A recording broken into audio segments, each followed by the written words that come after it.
I'm on another adventure. Started at Leckhampton Hill, got to Crickley Hill, then to Birdlip Hill, just on my way to Cooper's Hill. Then I'm going to try and find somewhere to camp, and then tomorrow I will go on to Painswick Hill and Haresfield Beacon, which is just outside of Stroud, and then I'll head home on the bus tomorrow. It's pretty cold, it's going to be a cold night, but it's been pretty fun so far.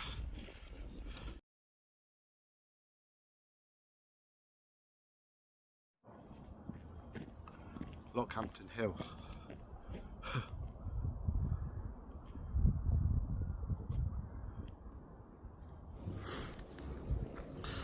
Barely looked at the map because I'm just following the Cotswold Way, and it's very well signposted. There's lovely little stairs up there, which is great because then I'm just not wasting all my battery on looking on the map on my phone. Well, obviously I have other maps, but I'm just not going to need them. It's going to follow this the whole way. Nice, easy, and I can take in a little bit more of the scenery as well, which would be nice.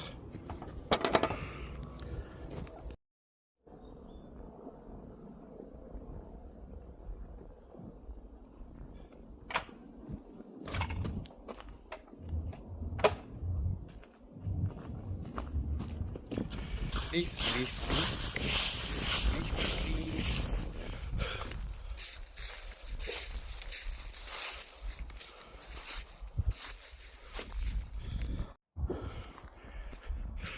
Yeah, I've always thought the Cotswolds was flat, but what I'm realising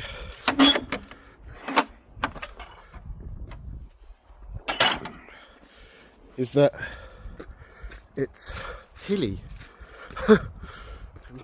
Quite a lot of hills. Just where I live is flat, mainly because it's all by the rivers, I suppose. Just arrived at Crickley Hill. It's pretty cold, but it's beautiful. A pretty good view from up here. Not sure where I'm off to next. Sometimes you get boring bits, and check out this gnarly wall. Big rocks, pretty cool. I've seen a lot of like stone walls in my life, and don't often see them with big massive gnarly rocks like that. Cool. This is how easy the Cotswold Way is to follow. Loads of these little signs, it just says Cotswold Way, it's got an acorn on it, and they're probably every, I don't know, 300-400 yards, so you keep coming across them quite a lot. There's another one of those signs, nice and easy to follow. And then just up here is Birdlip Roundabout. Been drove past here so many times, never actually walked across it though, so this might be interesting. Birdlip Hill car park. We all know what happens here. In fact, there was a sign there.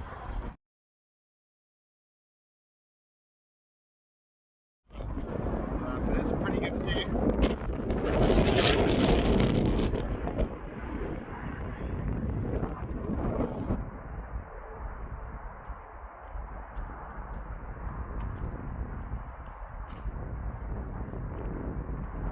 Just walking from the Birdlip car park to the Birdlip viewing point.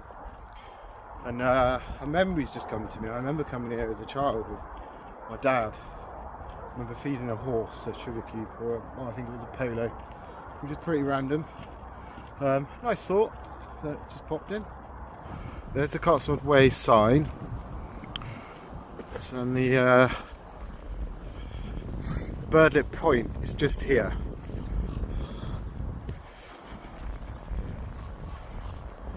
And it's pretty disappointing. I mean, yeah, there's the view, but it's better from the car park because there's just trees everywhere.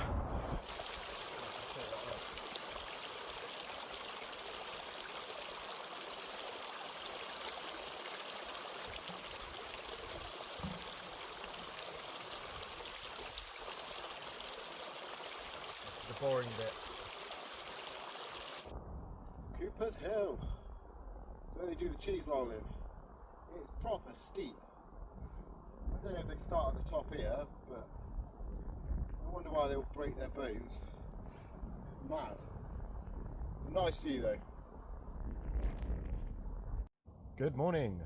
It's breakfast time. It's about 8 o'clock. Just cooking myself some porridge I made, bananas and maple syrup, which would be yum. And then I'm heading off to Painswick Beacon and then off to Haresfield Beacon near Stroud. Using my toothbrush because I forgot my spoon again, so I'm going to have to eat this with a credit card. Quick tour of the campsite. There's lots of widowmakers around here. Those are the closest ones, which are basically just dead trees that might fall. But I did kind of give them a push, and I don't think they're close enough really to be bothered. But there's loads of fallen trees over there. There's nothing around where my tent is. I did have a good look around, but yeah, it's just a nice little wood. It's kind of hidden away. There is a path over there, but I haven't actually seen anybody walk along it yet or heard anyone. I'm quite high up, so it'll take a little while to get here. And yeah, so you can't actually hear me very well here because it's really windy. Basically what I'm saying is I nearly walked past the Painswick Beacon because the Cotswold Way doesn't go all the way through it, and I was just following the Cotswold Way signs. So I had to walk about a mile back to get to the top of the Painswick Beacon, but it was definitely worth it because once you get to the top there is an amazing view, and it's probably the best view out of all of them, I think.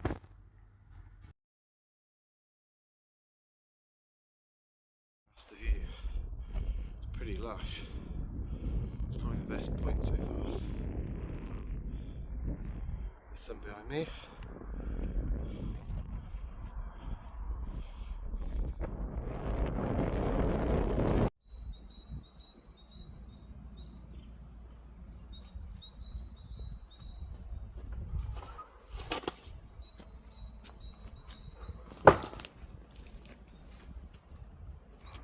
Couple of things on this trip that I messed up.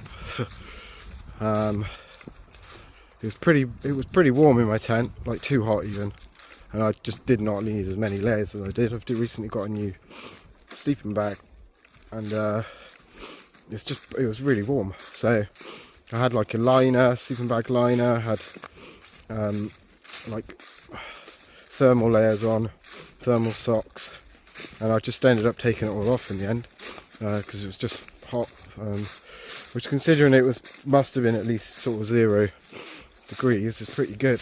So I'm ready to push my tent a little bit lower. Also, I forgot my vegetables for my pork noodles that I made, which was a bold move. That one obviously still nice, but would have been nice with those added vegetables. And I forgot my spork, which I always do. I've done that loads of times. I wash it up, put it in the thing to like wait to dry, and then I just don't put it back. I put it back in my drawer instead of putting it in my bag, which is stupid in hindsight. But anyway, I survived. I used a debit card as always to eat my breakfast with and my noodles with. These things come in very handy.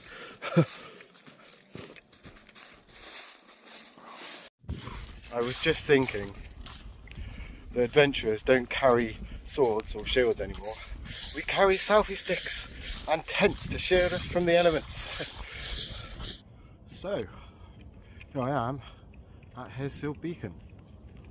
I'm just going to start the video here because it's probably going to be windy when I get to the beacon. We'll find out. I made it. It's awesome. So it's been about 37k so far. And then there's another 3k to get, maybe less, to get back into to Stroud from here. So obviously you've got to hike that. And that is it. That's the end of my trail. Well, for now. The view up here is pretty nice. See the Severn over there?